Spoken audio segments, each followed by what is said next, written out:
And we're back with another episode of the Lakers Fast Break Podcast. You miss us? We've been getting a lot of good stuff if you been catching what we're doing. This is Gerald Glassford from the Lakers Fast Break Podcast, also as well, of course, Inside Sports Fantasy Football, and of course, the Pop Culture Cosmos, where we cover the latest news and trends in pop culture each and every week, twice a week on radio stations worldwide, and of course, all your podcast outlets. Everything goes well. Josh and I will be covering tomorrow the latest news and notes from this past weekend at the box office, plus how we think Alien Earth will close out, and a ton more. Plus, is Netflix now in the bidding for Warner Brothers? Plus, an Xbox rate hike. Again, another rate hike for Xbox. Yikes. We'll talk about that on the latest Pop Culture Cosmos. Hopefully, that'll drop later in the afternoon on Monday. Got this from Summer League right here in Vegas. Was at the Thomas and Mack. They had them selling building right there and thought I'd pick one up. Yes, it does have the actual schedule on the back of all the non-Summer League playoff games that were there. All the regular Summer League playoff games has a listing by day of how each one happened. Didn't have the scores or anything like that, but just had it in advance. So had the schedule. Yeah, so it's really cool. Sure. Thank you so much, Xbox. Truly appreciate it. Great to have everyone here. We're going to be talking a little bit Lakers coming up. Want to mention a couple things before we get underway. Hopefully Joe will be joining us, but he's on the Joe Soro experiment. Hopefully he'll finish up. He said he would jump on as soon as he can. So, yes, the hardware did go up. The price did go up. That's concerning. That's the second price hike in a year on the hardware. So it is concerning indeed. But I just wanted to ask out there, before we go ahead, if you wanted to see the Lakers as a radio show, don't worry. We've got something special in mind for you. Our long-awaited proof of concept radio show covering the world of sports will be tomorrow, live right here at 8 p.m. Pacific to 11 p.m. Pacific. 3 hours. I've got guests coming on. I've got the three hosts that are going to be the most right here. Me, Joe Soro, and a returning John Costa. We will host this radio show, Proof of Concept, that we hope to get on the air on radio stations or radio station, hopefully out there, that'll play our show. So go ahead and listen to what we have to offer tomorrow night, 8 p.m., right there for you. Plus, also as well, have you been catching the NBA team previews? I have had a ton of great conversations. Almost got them done. And with that, I'm ready to just upload them up to you. So I'm doing so one each day right there for you. But our members get it first. And if you want to become a member today, it's just $2.99 a month right there for you at the Lakers Fast Break Podcast. Just go ahead right there. Punch that button, $2.99 a month. There you go. You're getting access early to all our NBA team previews and eventually gets to everyone else out there. So if you can't get it as far as a $2.99 a month, go ahead and like and subscribe. You get the latest notifications when each and every NBA team preview pops up right here at the Lakers Fast Break Podcast. No, I didn't actually tell you to draft Marvin Harrison Jr. from Fluent. Did not say anything of the sorts. Although with the injury to James Conner, you might have need to get some alternatives there. So Fluent, no, I did not tell you such things. So don't put that out there. That's not a good thing to say when you lie like that. Lying is not good. Your nose grows. And right now it's looking like Pinocchio, I think, when you look in the mirror right there, Fluent Farts. But then again, with a stupid name like Fluent Farts, goes without saying. Daka, what's up? I watched most Lakers games of the last season. Is it just me, or did Luka and Reeves play better than Luka and Bron? Statistically, I believe you are in that mix. I think when they all played together, I don't think the overall outcome was at an optimum. I think if I just remember hearing some stats on it in the past couple of weeks, and I think when they played all three, it wasn't as good as I thought it would be. So hopefully they can alleviate that this season. But yes, Fluent, I did not tell you to draft GT. Fluent, stop it. All right, you're not funny. You're not interesting. And no, I did not tell you to draft Genty. He has a terrible offensive line in Las Vegas.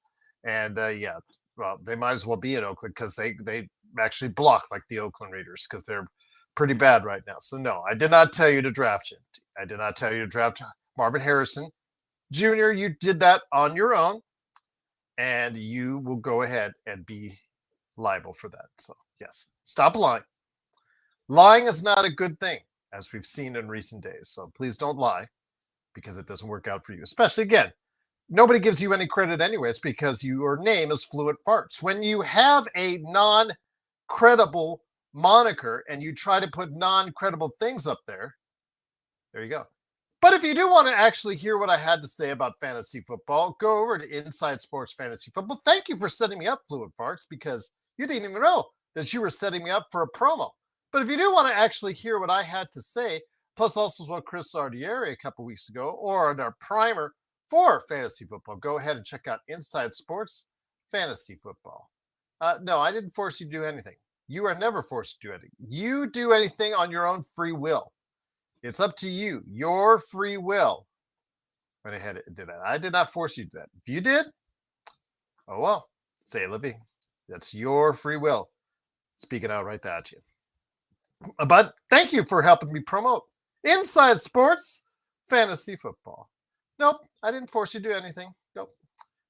I didn't force you to call yourself Fluent Farts, but yeah, that name alone speaks how dumb you really are right now. So that being said, I would love to go ahead and continue that conversation, but I got to talk the Lakers. And the Lakers right now heading to training camp, less than 10 days away from training camp.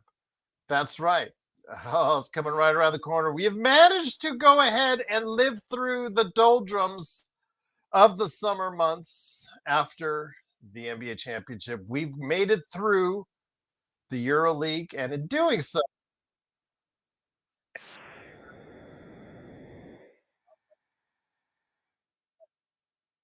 course, what we're seeing there with the training camp coming up there. And in doing so, we wanted to ask, the first 7 players I think are done.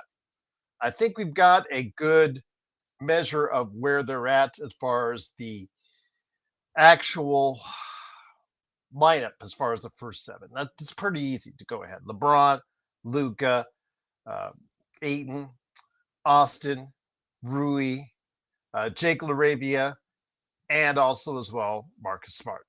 It's pretty much 7. You can go ahead and count it. Now, because he's 7 feet tall, Jackson Hayes, he's going to get some burn as the backup center.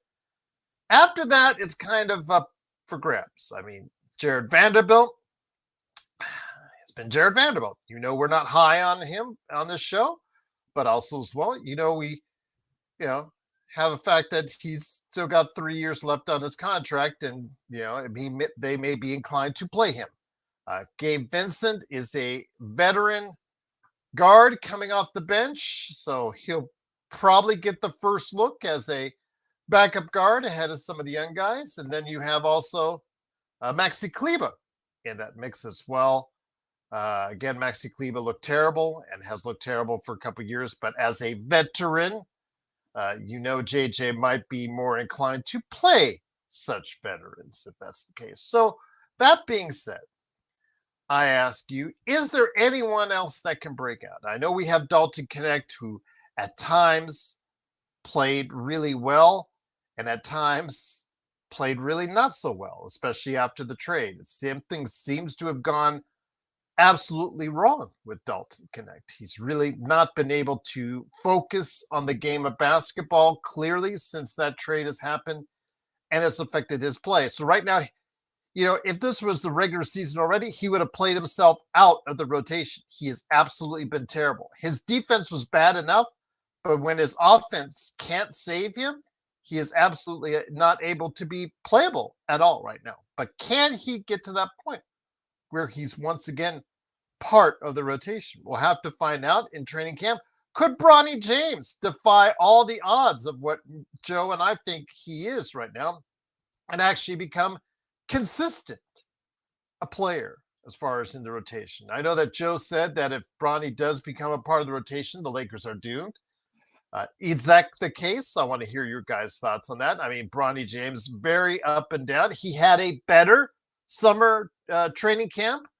Excuse me. He had a better summer league than last year by far, but it was still very much up and down. It was still inconsistent. I mean, they tried to put him at the point and got 8 turnovers, committed 8 turnovers. That was really disappointing indeed. So, with that said, can any of the young guys like Dalton Knecht, Bronny James, brand new rookie Adu Thiero, who didn't get any action, unfortunately, due to injury, none of the major rookies that we're bringing in either a two-way Exhibit 10 or in this case, in Adu Thiero as a second round draft choice, can any of these guys go ahead and get some playing time? I want to hear your thoughts on that.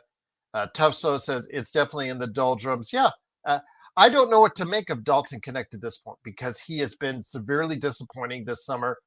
He looked like a player that has regressed since the trade. And when his defense was already one of the worst in the league, it's already hard to play him as is if his shot becomes broken.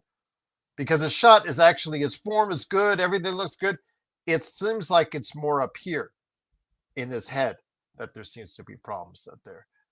Xbox says, I think we need to see more time with Bo Luka and AR and Luka and LBJ. Either way, it's all Luka, how we ultimately go. Yeah, regardless of what the stats say of whether or not Luka plays better with AR or Luka plays better with LBJ, during the regular season, you're going to go ahead and play those three guys together.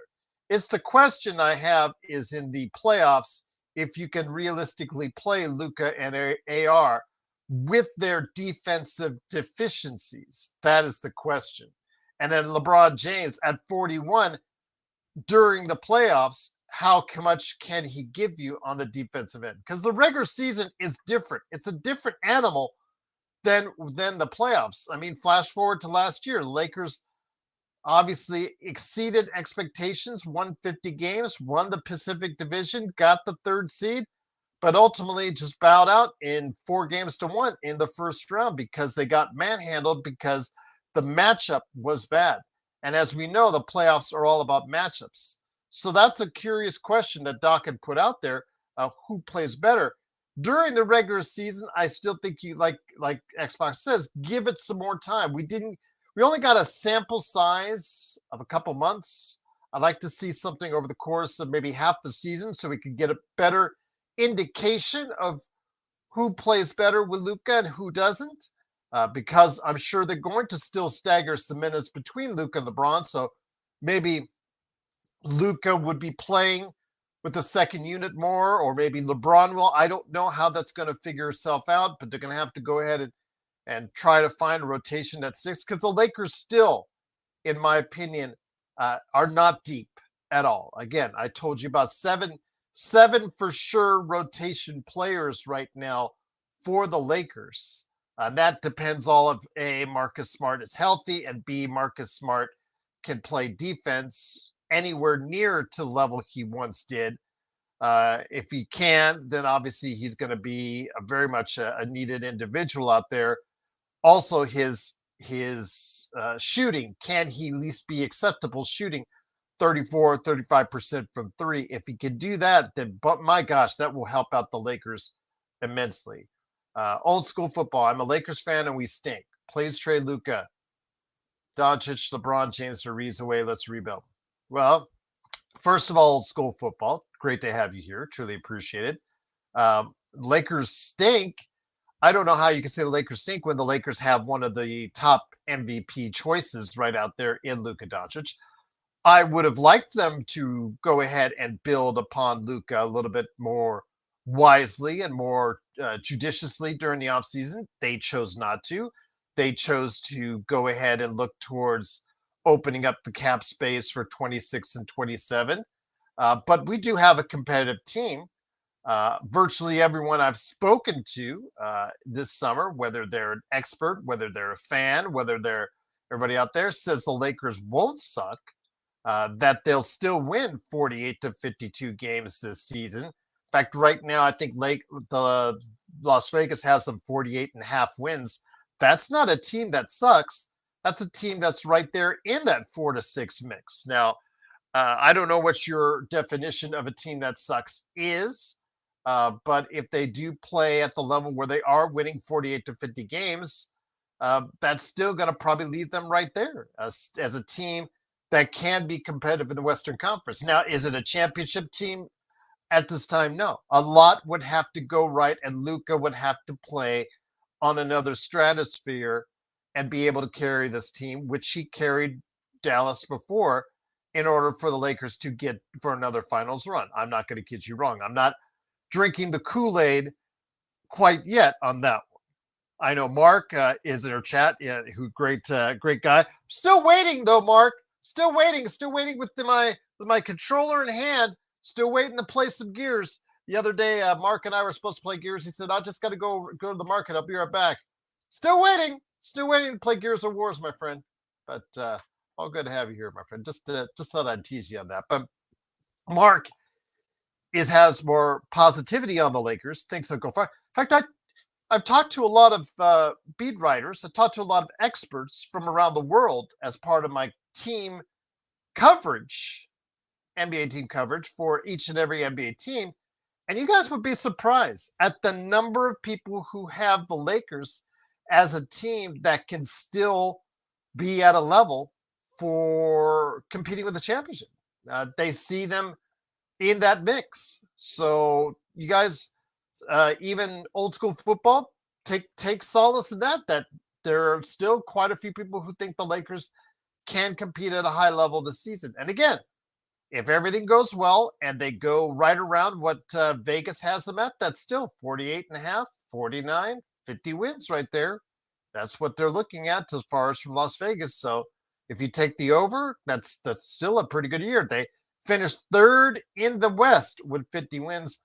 I think it's going to take a little bit more than that to stay in third place in the Western Conference. I think it's going to take 52 to 54 wins, I think, for a third place team in the West, but it's not out of the realm of possibility. Again, a lot relies on Luka and how much he can take command of this team and how much he'll be able to play at an MVP level, similar to what we've seen in EuroLeague in recent weeks. We lost in 5 to Bold Bay Will's philosophy. Yeah, that's something that we need to address. Remember the old school football. You are forgetting the primary thing in the playoffs. The playoffs are about matchups. And if the Lakers get a better draw or someone that they play against better in the playoffs, like OKC, they match up with OKC and have played them really well in recent years. We know about as well Golden State, if they meet them, as far as they've been able to manhandle them. It's all about matchups. And so if the Lakers have the right matchups going into the playoffs, they can at least go a couple rounds, with the right matchups. But you're right. I know that you have some concerns. The Lakers with DeAndre Ayton, again, a very questionable as far as what we see from him. Some people are more positive on DeAndre Ayton than others. Some people are negative because of the bridges he's burned already. But we'll wait and see. We'll wait and see as far as the concern. I'm leaving my door open as far as DeAndre Ayton to see what he can do because there's money on the line. And that's the thing that I want to take from the regular season, which I said is different from the playoffs. The regular season, the Lakers are highly motivated to win games, to play well, because they have 7 players, I believe, that are on the final year of the contract or could opt out at the end of the season and ask for more money. And as you and I both know, money is a great motivator in this setting as far as in life. Money is a great motivator in anything in life. Money is a great motivator. And the fact is that, with DeAndre Ayton, Austin Reeves, Rui Hashimura, Marcus Smart, also as well, Maxi Kleber, Gabe Vincent, that's 6 right there off the top of my head. Jackson Hayes. There's 7 right there. 7 players who will be incentivized to do better than they have been doing in order to go ahead and collect or go past go to get $200, so to speak, to collect the kind of money. So incentivized players may play better during the season. You're right. But does that still provide a good matchup?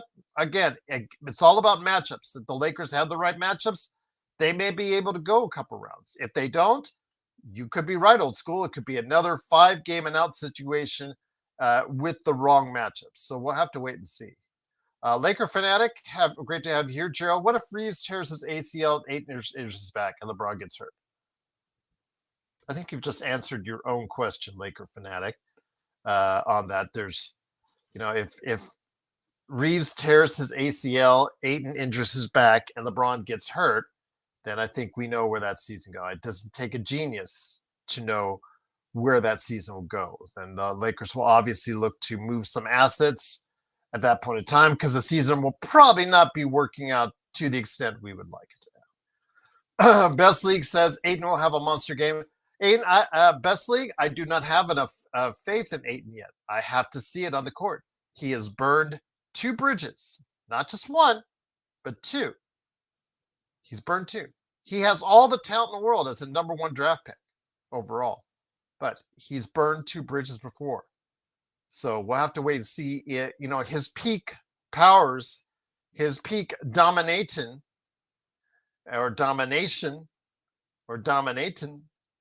was in Phoenix several seasons ago. We'll have to see if he can find that lost power. And again, he'll be severely motivated to do so because if he doesn't do well this season, then the money won't be there for him. The starting spots won't be there for him. He'll just regress.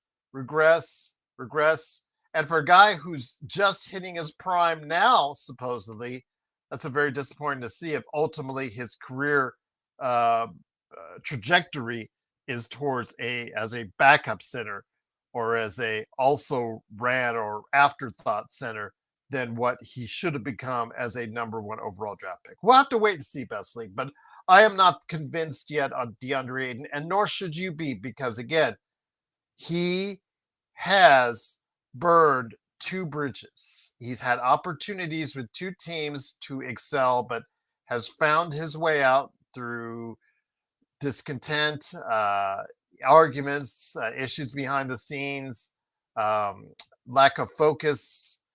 Those issues have earned him ways off of now 2 teams, including the team that drafted him number 1 overall in the NBA draft. So we will have to wait and see if this is the biggest motivator of all this season, because there should be no more reason he should be motivated to play. I mean, he should be motivated to play this season more than any other. So he is a key factor for this. Laker fanatic, Gerald, are you ready for a year 2 Bronny leap and him potentially starting over Luka? Laker fanatic, first get off the cocaine because it really isn't good for you. It's obviously affecting your brain. Bronny has been terrible so far in the NBA this season, as I indicated, and as the stats indicated. He is very up and down. His shot did improve. His 3-point shot did improve, but he's still below average from the outside. He's still a 6'2" guard. He can only play off guard because he can't facilitate the offense. He was terrible at that this summer. So again, he can become a decent level defender. He may even progress to a high level defender if given the opportunity. But no, he will not progress above Luka. So please, cocaine is not good for you. So I would advise you stop taking it, because with those kind of comments, or should I just call you fluent farts, which you might be, because if you're the same moniker because I already timed you out, you want to go ahead and keep saying those comments by all means. But yeah, if you're asking dumb questions like that, you're going to get a response responding from me in that matter. Johnny says, what's up, Johnny? Great to have you here. Austin's comparable to AD now. What do you mean by that, Johnny? Because he's not comparable to AD. He can get a double-double, but did he ever dominate to the point where it's AD level? No, because if you forget at the beginning of last season, it tailed off, But at the beginning of last season, AD was playing like one of the top 10 players in the game for the first month of the season, averaging about 25 to 30 points a game, 10 to 12 rebounds a game, two blocks, 2.5 blocks. So yes, he was playing at a level that he was in the MVP conversation at the first month. And DeAndre Ayton has never done that even at any point in time. So that's something we'll have to wait and see. Ayton was eager to come to LA and plays next to Lee. He must have some plans. Well, I hope so, Best. I hope so, because if he doesn't, he's going to be out a crap load of money.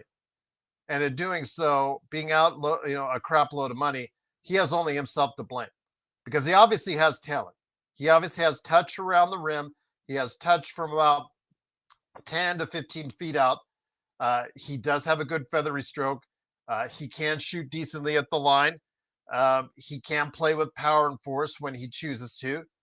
He does have a very strong physique. But the thing is, does he want to do it?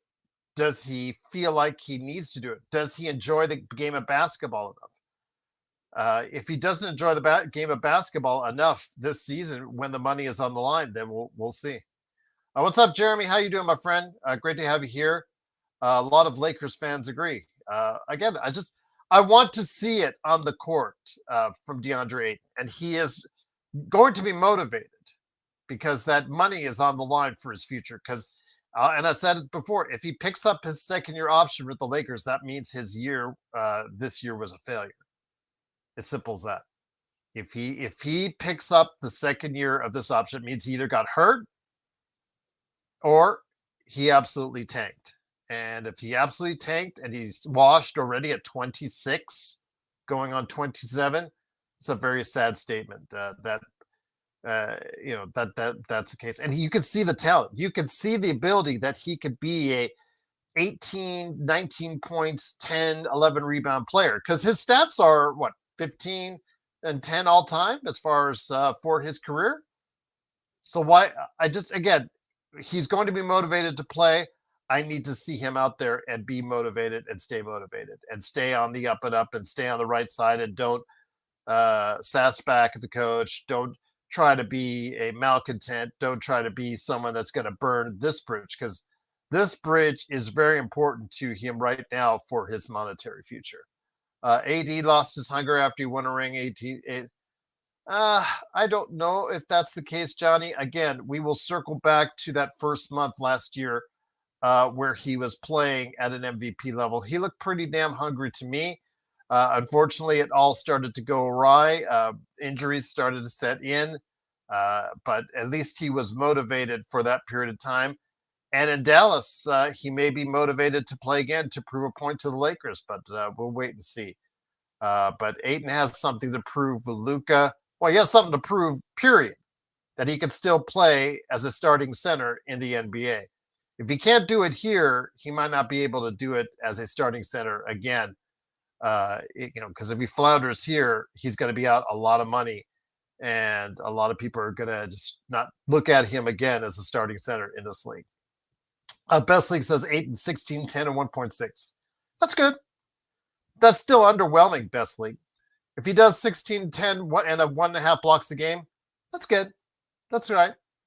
But that's not what a number one overall draft pick should be doing. He should be dominating, as the phrase goes. So he should be playing at a level a little higher than that. And hopefully we will see that happen. I mean, if they get that from the Lakers, if he gives that to the Lakers, that's fine. That's good. They do need rebounding. They're one of the poorest rebounding teams in the league last year. So obviously having someone that come in, great. If he can do 1.6 blocks a game, if he can anchor the defense, if he can anchor defense that's in the top 15, because I expect the offense to be in the top 5 in the NBA. If everyone's healthy on this Lakers team, I expect the offense to be top 5 in the NBA. If the defense is in the top 15 and he's the one anchoring it, I think that's what will make people take notice. 1.6 was an assist. Okay. Well, I don't think we worry about DeAndre Ayton's assists. Actually, him getting to the free throw line best. You look at his free throw stats as far as quantity. There's an inside joke among the NBA that set your watch every 2 weeks. DeAndre Ayton will get to the free throw line. So he has to get to the free throw line a little bit more often. That's something, obviously, that's a part of his game at 7 as a 7-footer who plays center, has to be more aware of. The fadeaway shots is something he has to tone down a little bit on, because I know he likes it and thinks of those fancy, but it's not as effective as if he tried to post up instead of do fadeaways. So yeah, that would be a problem. Johnny says 1.6 assists. Ayton would make the Lakers worse. Again, we're looking for him to be more of a rim finisher. Go with the as far as pick and roll with Luka, pick and roll with LeBron, finish at the rim, or get nice, clean-looking shots right there from 8 to 12 feet. That's his bread and butter right there. That's what he can do. That's what he should be doing. He should be effective in controlling the paint and being a force, and not somebody that people forget about. Oh, that's right. I thought DeAndre Ayton was. I didn't know. Forgot DeAndre Ayton was out there. I don't want to hear anybody saying that this season, because if you forget DeAndre Ayton is out there, then he's not doing his job. Old School Football says Ayton has better stats than Zubac. I don't think so. I think you're incorrect on that as far as from last season. If you're talking overall, because he was a number 1 draft choice and Zubac was a second-round draft choice, I think that's a little bit unfair comparison. But you are incorrect on that, Laker fanatic, as far as who had the better stats last year. Because Ivica Zubac had his best year last year in the NBA. So definitely looking forward to seeing if he can, continue that for the Clippers. Unfortunately, didn't do that for the Lakers. But I will say again, he did have better stats than Ayton did last year, because Ayton, I think, only averaged 14 points a game as he was burning his bridge in Portland. Last year, Ivica Zubac, 17, almost 13 rebounds a game, 17 points, 13 rebounds a game, almost 3 assists. Field goal percentage was 63%. Not too shabby. And blocks, let's go ahead. Blocks per game. What about, he had about a block a game, but he anchored the NBA's 3rd best defense. So he statistically last year had a better season than Ayton.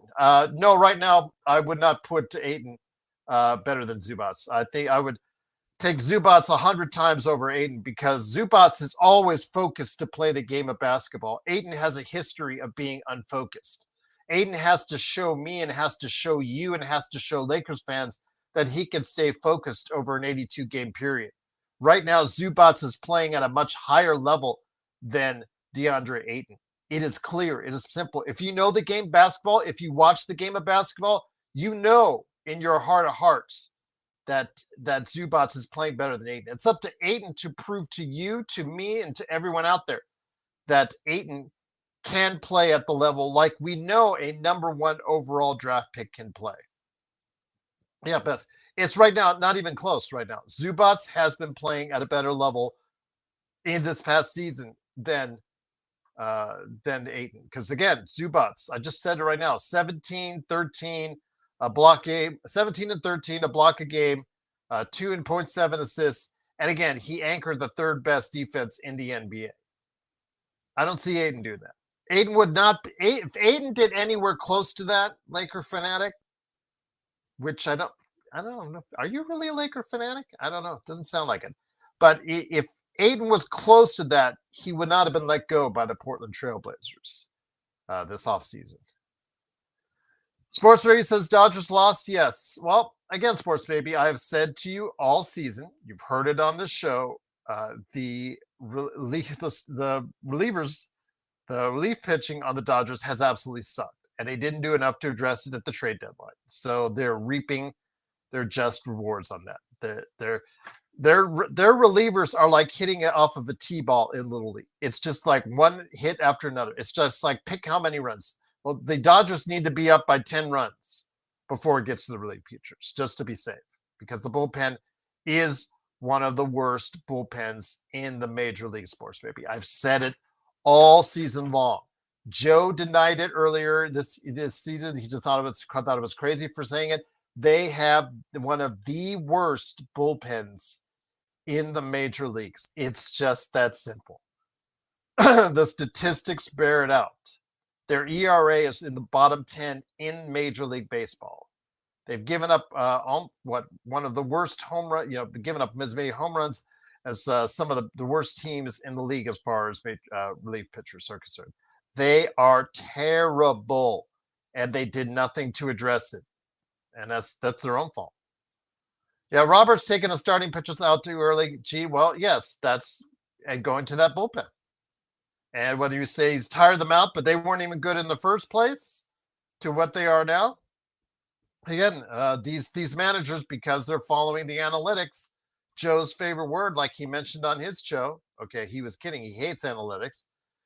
They are taking the pitchers out too, or the starting pitchers too out too early, because they're putting in the relievers, and the Dodgers relievers absolutely suck right now, and they didn't do anything to address it, so it's going to be continuing on. Johnny says if Ayton averages 1 block a game at 11 rebounds a game at 15 a game, with the Lakers see this. What is your fascination, Johnny? You like Portland? Send him to Portland. Send him to Portland. Give him a shot there behind Young Hansen. There you go, John. I know you're a Portland fan now. You were a Sacramento fan. You're now a Portland man. Go ahead. Sign it. Go for Bull. There you go. But yes, there's a reason why Bull, according to Bass League, does not have a job. But then you also got to remember Westbrook is out of a job. Ben Simmons is out of a job. There's a lot of names out there that don't have positions in the league. You got to ask yourself why that is. But with the Lakers, again, it is Gerald Glassford. Thought Joe was going to join us, but looks like he is already down for the count tonight. But it is something I want to go ahead and say that, again, we will have a special show tomorrow. He will be here for, and so will John Costa be here for, and that is our radio show we're going to be doing tomorrow. Of course, Lakers Fast Break radio show, so looking forward to that, 8 p.m. Pacific. We're going 3 hours talking about the worlds of sports, including the Dodgers, including Major League Baseball, including the NFL, college football, and more. So go ahead and check it out tomorrow. But before we head on out, I will go ahead and touch on the last 22 minutes about some of the Lakers as far as the younger crowd that might impress in training camp. Some of them really need to impress in training camp. Otherwise, they've got a year at the G League level you're watching them.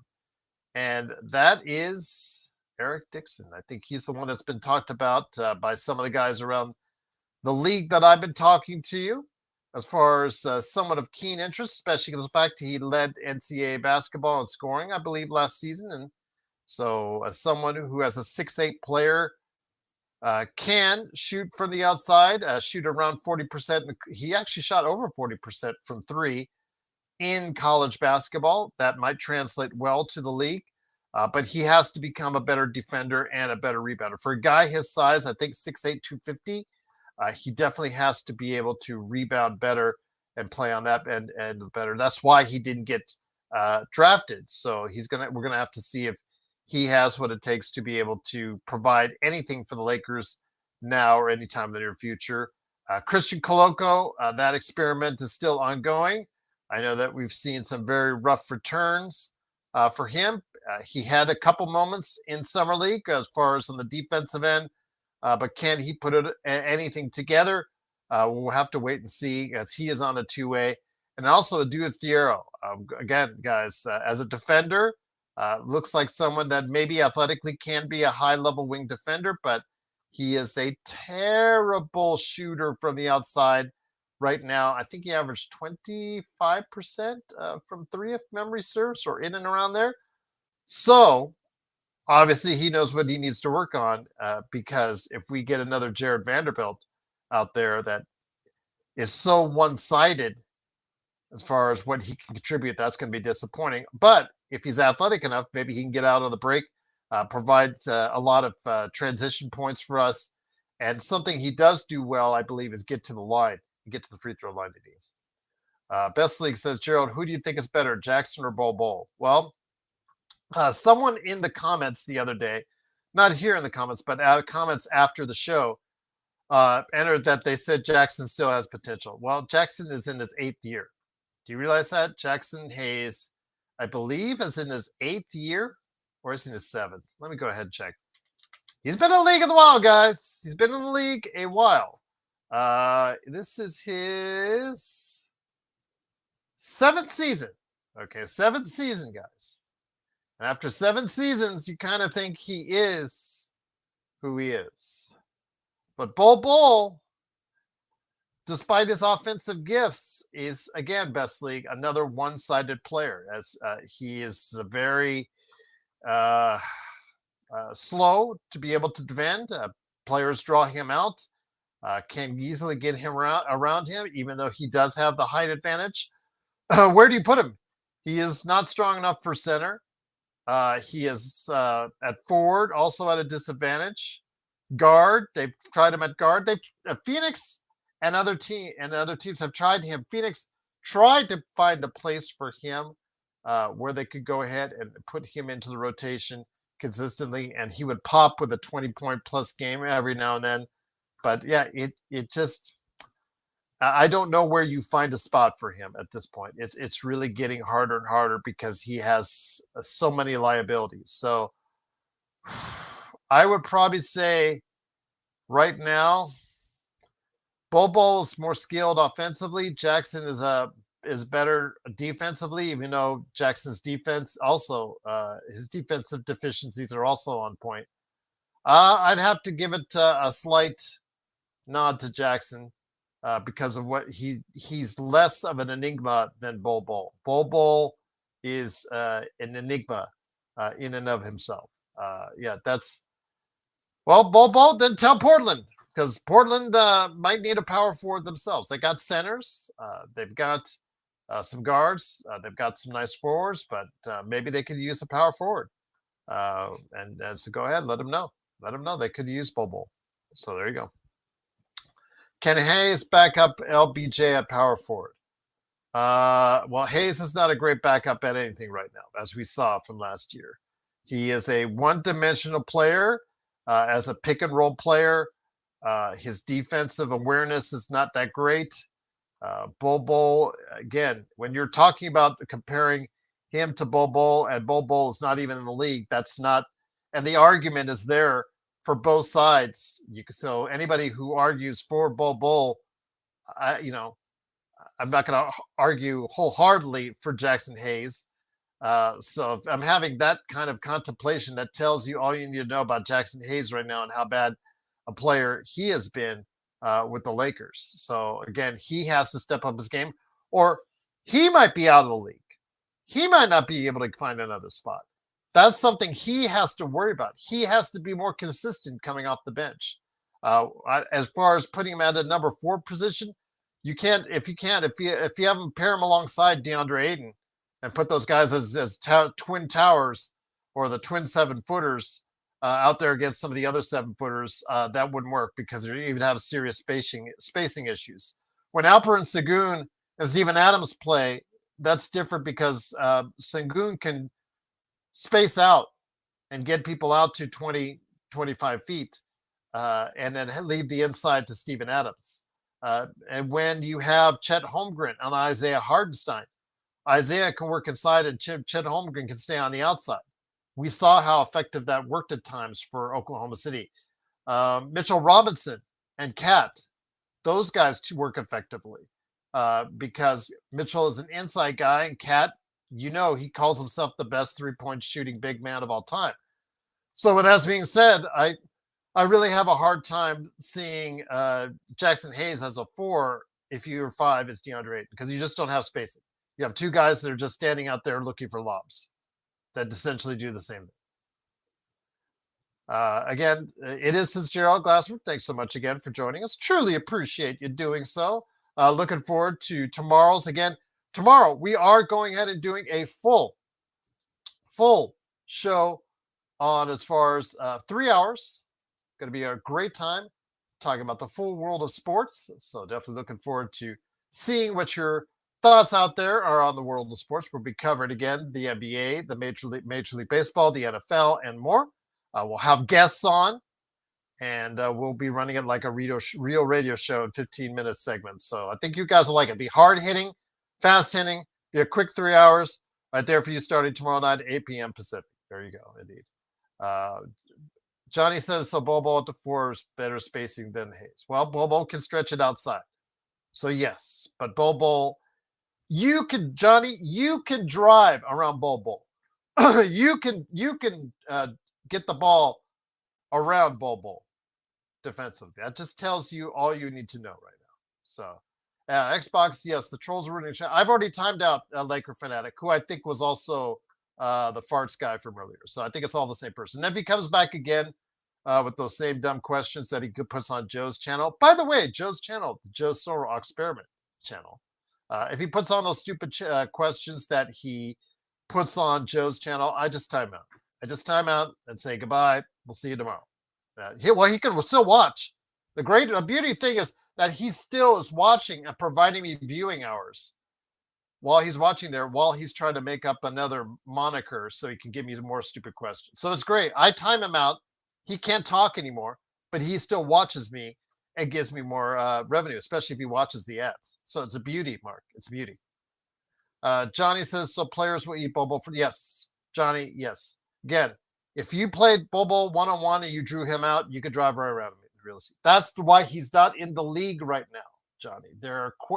You should always ask yourself, when you look at a player, guys, that you like for some reasons, that is not in the league, the first question you should ask yourself is, why is that player being ignored by 30 NBA teams? 30 teams are ignoring Bol right now. Maybe he'll get a training camp invite. I don't know if he's got one already. In fact, let me look it up right now, see if he's gotten a training camp invite. As far as I'm concerned, 2 days. So let me see what Arizona Central has, if they have the latest update on Bol to see if he has moved on and gotten a training camp deal. No, he's a free agent at this time. So Bol, Cody Martin, and Monty Morris from the Phoenix Suns are current free agents. So you got to ask yourself, why have 30 teams passed on signing Bol? Why have 30 teams passed on signing Russell Westbrook? Why have 30 teams passed on signing Ben Simmons? Ask yourself these questions, and I'm pretty sure you'll know the answer. You guys watch this stuff as well on that. Moses Brown better than Bol. I thought he was playing well. Best league in the G League. He was, I think, the G League Player of the Month, I think, for a month in the G League last year. He was playing really well. Had a couple really good games with the Mavericks, but didn't stick. He just, for some reason, he could just never stick in this league. They may be too slow to defend. He's another slow-footed guy that still can block shots. Obviously, can't teach 7-2, but he can rebound with the best of them. But again, if you draw him out, there his deficiencies lie. Kai Brown? Kai Jones. I'm sorry, Kai Jones. A lot of guys like Kai Jones. Athletic player, flamed out with Charlotte Hornets and the Clippers. Why is actually did pretty good with Dallas as well. After Moses Brown, I think on his 10-day contract or somewhere, they couldn't re-sign him, couldn't keep him on. So they had to let Moses Brown go. They got Kai Jones in there, and he had a couple good games with Dallas. Why can't he get back in the league? Guys, ask yourself that as well. So there's not much other options. Thon Maker, Darius Baisley. Well, Darius Baisley had a serious injury, Johnny, with the Lakers. I think, was it an Achilles? I never heard the update on Darius Baisley's injury.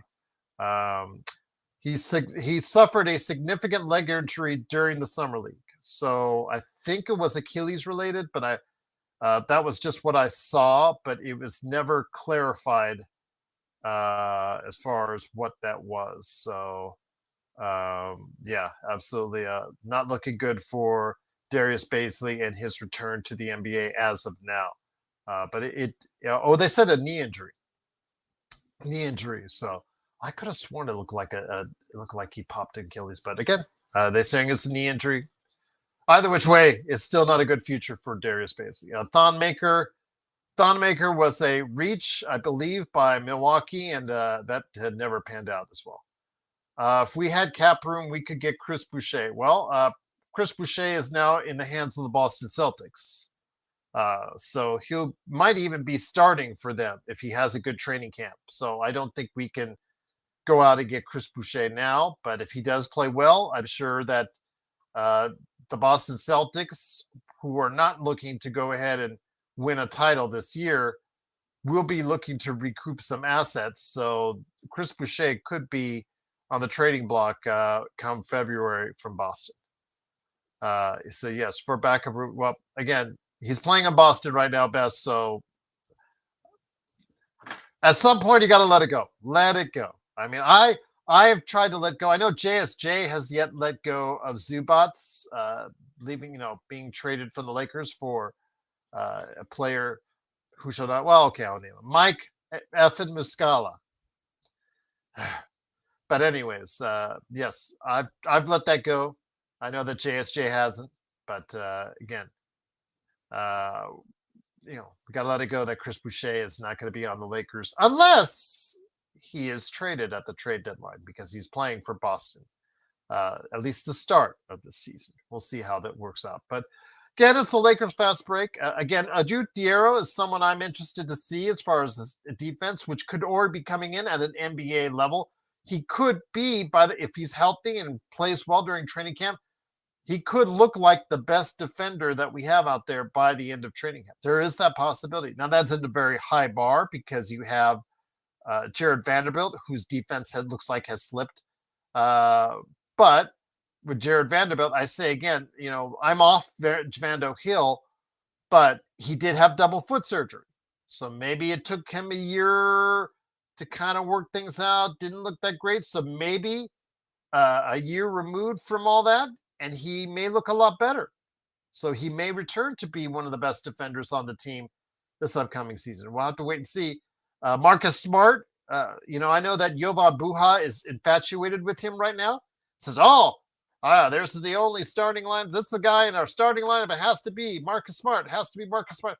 Well, I would, again, if he was ever on this show or I was ever on that show, I'd say, that's pretty sound thinking in theory. But the thing I'd throw back to him is the numbers 5 and 4, 54, because that's how many games he has played in 2 seasons. If you throw a guy out there that is not reliably been on the court, that should be of concern to you. You have to see if he can stay out on the court first. Give it 15, 20 games. 15 to 20 games. See if it works. See if he's out there giving you 20 to 25 minutes a game. See if he's shooting 35% from the field. And see if he's giving, most importantly, defense, not at the same level he was when he was DPOY, but at level of defense which makes him the best defender on the Lakers. If he's playing like that, then you can start him. But doing it right away with a guy who has not been able to stay healthy in seasons, plural, not season, seasons, plural. Yeah, definitely would be a concern to start him right away. So I have to respectfully oppose Jovan's already initiating Marcus Smart as a starting guard. By the playoffs, best, he might start. That I wouldn't be opposed to. I just want to give it some time to see if he can be healthy and stay on the court first. Just can't assume because he can run a few laps in training camp or play a few minutes in exhibition that he's going to play 60, 70 games in a season. If he plays 70 games for this season for the Lakers, that's obviously, again, another guy who's motivated by cash. By the way, Ruben, fight on. Go Trojans. 4-0. Yes. Yeah.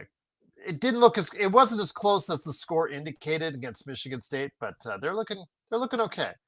They got some games coming up. If they win this upcoming game against Illinois on the road, I'll feel better about it. But their star wide receiver will not be playing. That's a problem. Or one of their star wide receivers. That is of concern to me.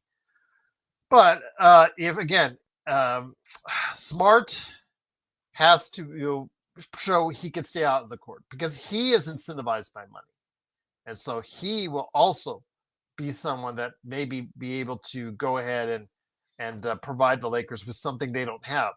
But he has to stay healthy and out of the court. I have to see things. I'm the type of guy I have to see it before. I can't go off of faith that everything's going to be all right now. He's signed with the Lakers, so he'll be healthy now. Let me see him prove it out there on the court. Because if it's like 5-7 games in and already he's spending more time on the training table than out there on the court, then that's a problem. That is a problem. So we'll have to wait and see. I would rather ease him back into it and be able to, like, say, game 20, 25. If the Lakers are suffering that much on the defensive end, then you look at him and starting him above Rui or Austin and then going from there. There is discussion on starting with Rui, and I think it's a mistake to have him Austin for, but overall, Austin is better.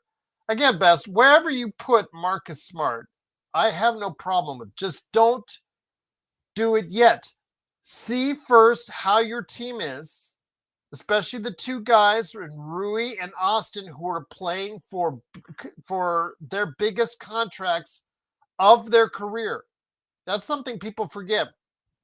Rui and Austin next year probably will have, or at least they'll be trying to go for, the biggest contracts in their career that they will have, because they're a certain age where they fall out, their skill set right there.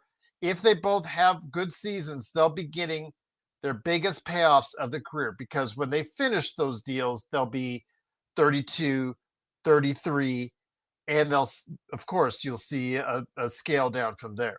So before you take that opportunity away from them, you got to go ahead and see how it looks. And again, you have to see if Marcus Smart can stay healthy out there on the court. I don't believe it yet. I want to believe it, but I have to see him out there on the court first. You just can't go off of faith when the statistics, the sheer statistics, and the sheer outcomes in Memphis, where he wore out his welcome, and Washington, where they were all too glad to get rid of him, show that he couldn't stay out on the court. Plus, like you said, Smart also is incentivized with money. Yes, he is. But he has to stay out on the court first and foremost to be a guy that's going to get that money. Because Smart, of the three guys, Smart, Rui, and Austin, of those three,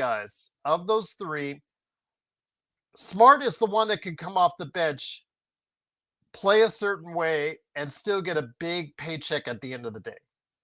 Just because the way he plays, how integral he could be to the defense, if he shoots half decently from 3-point area, and the fact that he can play a 1 or a 2 helps, or in fact he can play 1, 2, or 3.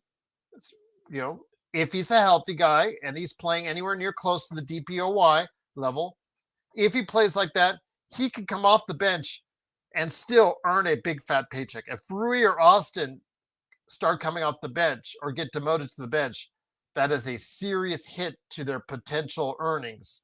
And which, again, at the end of the day, I want the Lakers to win and field out the best teams, and whatever the best team is, let's do it. But doing it right away, we have to see if, again, Smart, who has been unproven in the past couple of years to stay healthy, he needs to show that he can stay out the court and contribute at that level, because he is the oldest of those three guys, and he has a lot more to prove. That's the point, if that's the case. Besley says the good thing about Smart is that we can play him all the minutes. Austin, Rui, and Luka are in the bench. Well, again, with Marcus Smart, I would also not push it as well. If you want him to stay out there as a player that's now on the other side of 30, I would start thinking about maybe limiting his minutes to 20, 25 minutes a game. If you start pushing him at 30, 35, especially early on, then you might come into those same concerns that I have in regards to injuries. I want to see him work up to that point. Start out with 20, 25 minutes a game, Then you work up to a starter level minutes and things of that nature if he is giving you that kind of contribution, which again, I have to see if he can still do, because he did not do that in Washington and he did not do that in Memphis. And that is a concern to me. In fact, he didn't even do that the last year in Boston. I mean, you talk to fans in Boston, his season tailed off dramatically from his DPOY season, the season before. That's why he was traded. And obviously they brought Drew Holiday in there. Drew Holiday was still playing at a level that maybe Marcus Smart couldn't. And you saw that they won the title shortly thereafter. I don't think that was by accident, guys. I really don't. But yeah, just a great conversation. Thought I'd come by for an hour. By the way, Best League, I got some good article from him. I just got to edit it out there, and I will be posting it here this week on the Lakers Fast Break channel for you guys to consume. He put some really hard-earned work into it. I just got to go ahead and make sure it's easy to follow along for you guys. And so I will be doing that, and I'll putting that out this week for Best League. And hopefully Best League, if he has the opportunity to put that out there to our audience in a written form, these written articles, I'll be able to put them out as often as he wants to go ahead and send them to me. So yes, credit Best League on that. I want to give all the credit. But yes, that'll be coming up this week. And then remember, also tomorrow, we'll be doing the 3-hour show. So I'm looking forward to that as well. So yes, Xbox says, yeah. No, no, it's from Best League. Xbox. It's from Best League. Yes, he put a lot of work into it. I've got the chance to read it. I just have to edit it and make sure it's great for our audience. And I will be able to do that. And maybe as early tomorrow. I got a lot on my plate tomorrow, but I will try no later than Tuesday to go ahead and put that out there and post it right here on the Lakers Fast Break YouTube channel. So you guys will be able to read that during your time while you're catching the NBA team previews. We're in the D's now. So for members, you're watching the Grant Asfith interview that I have. Really great guy. Man, he writes for 5 different outlets. 5 different outlets. So he is my latest interview that I posted talking about the Dallas Mavericks. I believe tomorrow for members, I will be posting for my conversation on the Detroit Pistons. And I've got a real treat for you there. Someone with a higher profile in the podcasting world. A real interesting guy. You probably, if you listen to your NBA podcasts that are out there, I have someone that's covering the Detroit Pistons that you might recognize. So I will leave that there for you. But that is for members coming up tomorrow. Looking forward to going ahead and do that. JSJ said, no, Joe. He said he was going to drop by, and in typical Joe fashion, said, I'll drop by for a little while, but then I got to really go start work tomorrow. I got to go early to work, and I got to go work too early. I said, okay. So I guess he had his grumbling, as I heard him earlier on the Joe Soro experiment. If you want to hear him talk lovingly about Dave Roberts for an hour and a half plus, it's right there. By the way, JSJ, I mentioned you earlier in the show, so please might want to catch that. Just wanted to say it was all in good fun, my friend. All in good fun. I'll just leave it at that. Joe is not coming. Well, he said he would be on, but I will tell you what, JSJ, he will definitely be on tomorrow, because tomorrow is our proof of concept show to radio stations that we want to sell our show to. And we are looking forward to producing a 3-hour show covering the entire world of sports. So Major League Baseball, college football, the NBA, NFL, they'll be all covered tomorrow on our 3-hour radio show. We're going to bring on guests that you know and have seen before for a few segments. But Joe, myself, and John Costa will be hosting tomorrow, and we'll be glad to do so. So yeah, just really great to have you guys here. Thank you again for joining us as I put you in timeout, old school football plays, so you're going to have to make another. See, it's funny because whenever I time you out, not only do I get the view, not only if you cut the ads, I get the ad revenue, but then you have to go all the trouble by making another moniker to go ahead and put up more of your dumb comments on there. Sorry, it's the life of a YouTuber. So you don't bother me at all. I love it. I love it. When you look at it from my perspective, yeah, it's great. Because at first, years ago, yeah, when first getting trolls, when you first start getting known and you start getting trolls, it's like, it gets bothering. It's a little bothering. It's getting a little annoying. Now it's just like, I love it. You're adding me revenue, you're adding me a view, and you're also getting easily taken off the air. And we love toying with you here on the show, so you don't bother me at all. So, hey, One Fly, haven't seen you in a while, my friend. Adam Silver needs to be removed as commissioner if he does not come down big on the Clippers for cheating. I agree, One Fly. I feel like he's taken it easy on Ballmer. He should not have to sell the team. And remember, One Fly, the most important fact in all of this, if you look at the agreement, the CBA, the NBA Constitution, for what it's worth, you look at the clause on as far as circumvention of the cap. It does not need to be definitive. You do not need a smoking gun. It says it can be circumstantial. If it is detrimental to the league can take action. And as we've been seeing on Pablo Torre finds out, there is quite an abundance of circumstantial evidence. Is there that one last connect the dot? I feel like when you were a kid and you were connecting the dots in the coloring books to make the entire, whatever the design would be, whether it was a character, cartoon character, whatnot. But if you guys remember, you know what I mean, when you were a kid, you opened up one of those, and again, I might be dating myself here, but the old coloring books, and you open up and you did the design, you're connecting 1 to 2 to 3 to 4, and it would make a shape or to make a character, whatnot, and you're missing that last one. If that's what Adam Silver is looking for, then that might be a problem. But if you've got the other 99 connected, like you do have in this case, then it is really looking bad for this league. If he gets off with a slap on the wrist, that's a problem.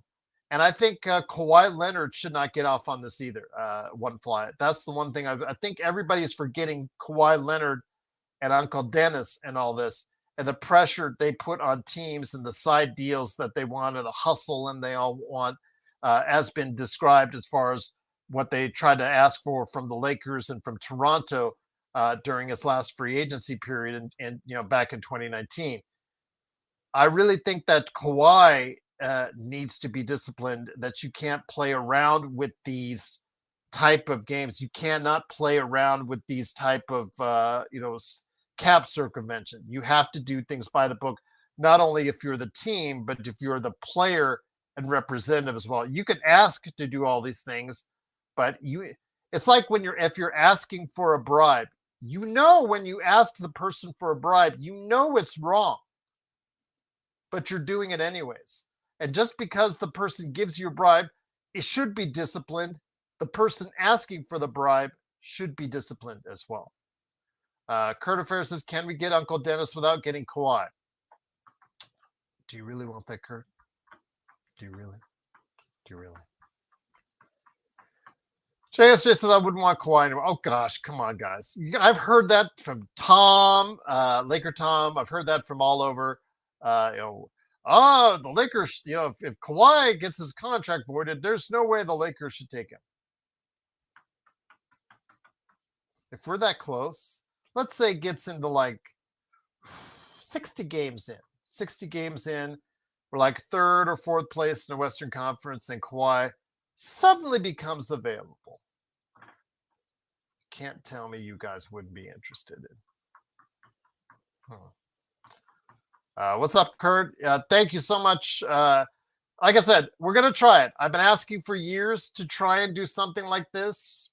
Our resident diva, Joe Sorrell, finally relented on it. He's been trying to work on things back behind the scenes with his production studio, his fancy production studio, but he's just said, you know what?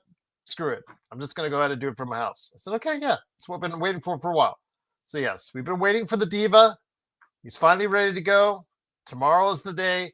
It's our proof of concept. And if it goes well, I will be marketing that out to radio stations to see if they're interested in it. And if you guys like it and we get enough positive feedback from it, we might be doing it more often here on this channel as well. So, again, if you guys like it, that's the most important thing. And if you guys like it, we want us to do again, I would like to do that again, and we'll see. So, you guys are crazy if you don't want Kawhi. Yes. Again, sports baby. Despite all the issues with Kawhi, despite all the stuff there, if we're in a, if Luka's having MVP like season, we got like a 50 to 52 game season, like Laker Fanatic was someone earlier that said maybe might have been Lakers Fanatic said the Lakers suck. If the Lakers don't suck and they look like a team that could do some damage in the playoffs with the right matchups, of course, as I prefaced earlier, then I would say that Kawhi would be interesting as a minimum level pickup, because that's all we have. We don't have much in the salary cap. So there you go. Best League says if we get Kawhi somehow and stay healthy playoffs, it's over. I wouldn't say that yet, Best League, because remember, Kawhi, staying healthy and Kawhi don't always go hand in hand. So I don't want people, when people say that, I've seen, okay, I'm living Vegas. I've been in sportsbook where people say, I got a sure thing bet here. It's the favorite. It's going to make me a lot of money. And then I've seen them lose and tear up their tickets, cry, and go and walk out the way out the casino. I have seen this.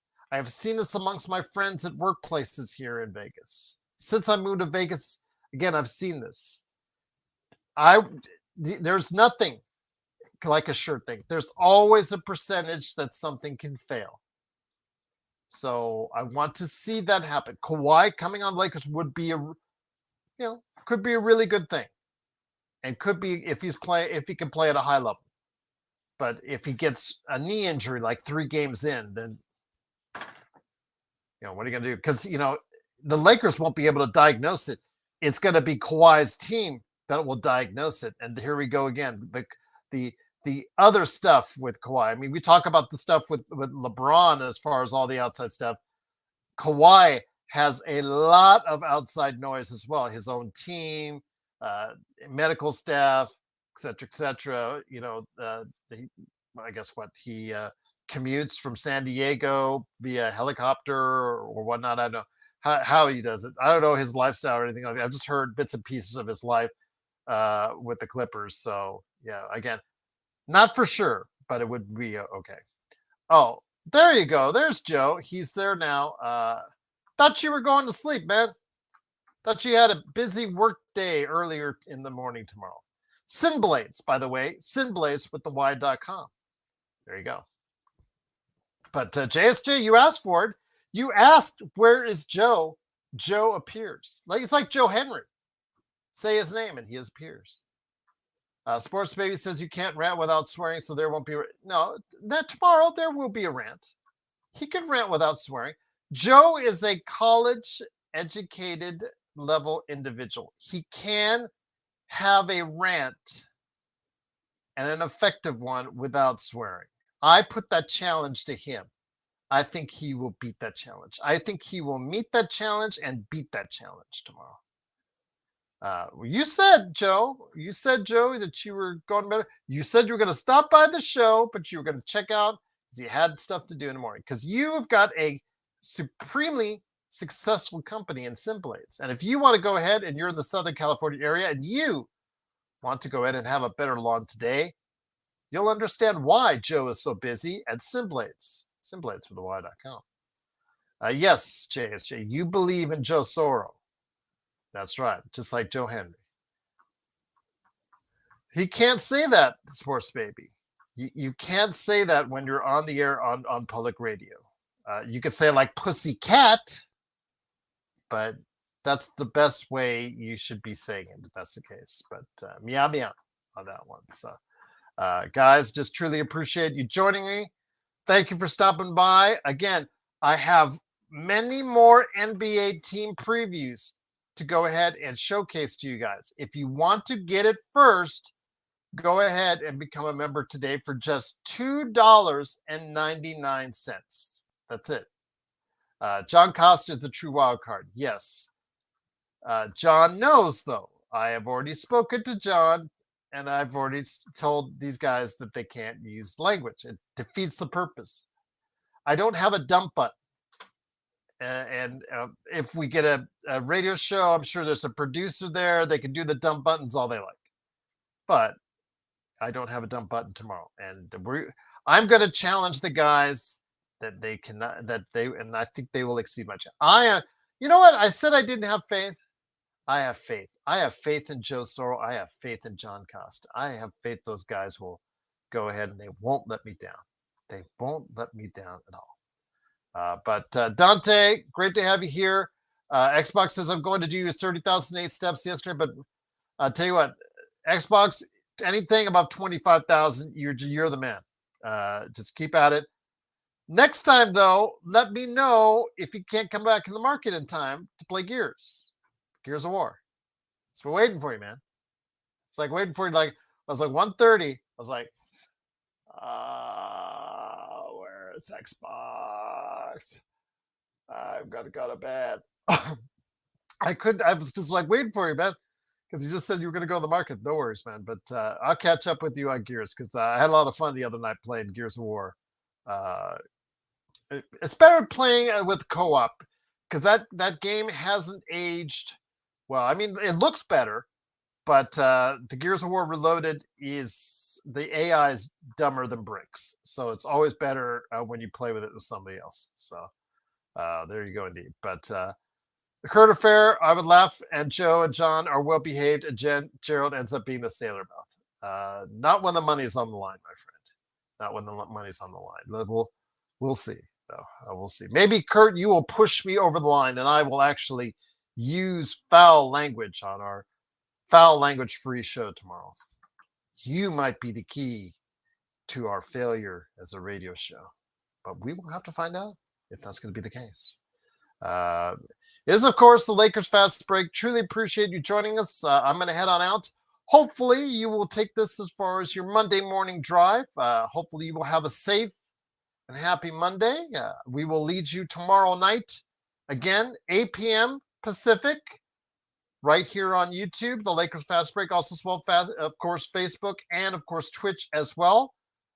All those stations, all those channels will have the Lakers radio show, the Lakers Fast Break radio show, live right here at 8 p.m. Pacific, 11 p.m. Eastern. Looking forward to it. 3 hours of nothing but good sports talk with me, John, and Joe, plus guests out there. Alfred's coming by.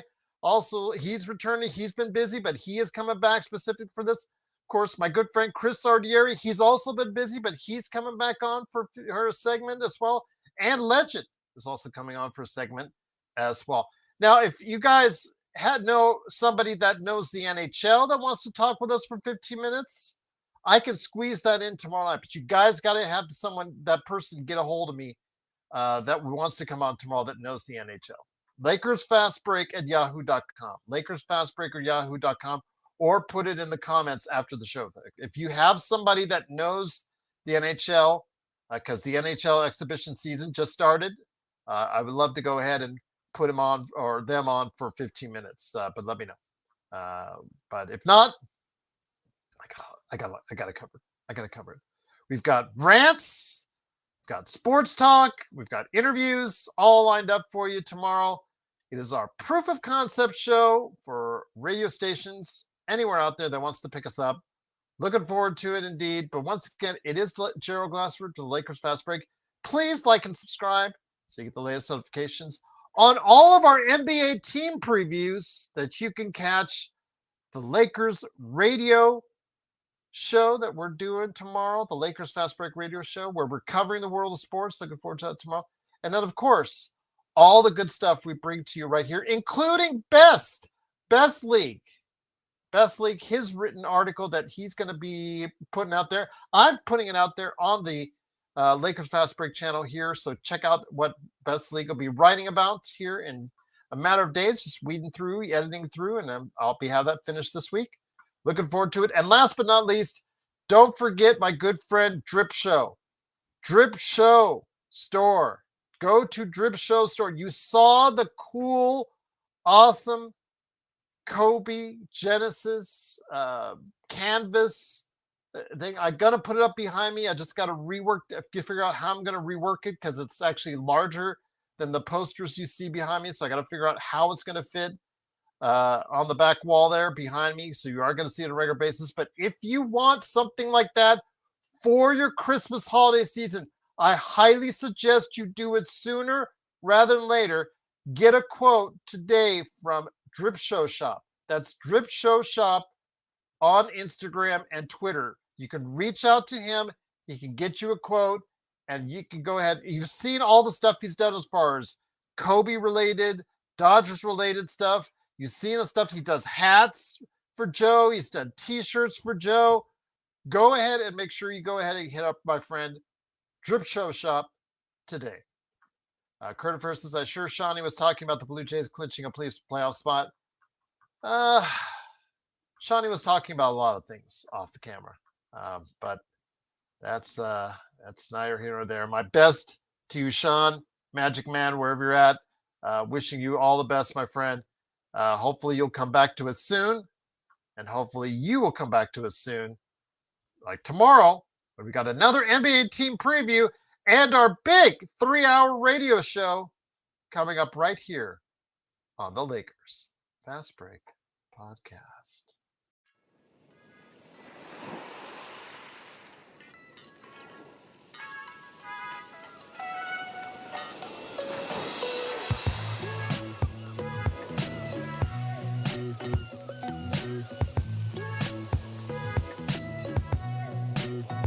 Three hours, guys, live, 8 p.m. Pacific, right here on the Lakers Fast Break. Oh my God, 3 hours with Joe and John. What could possibly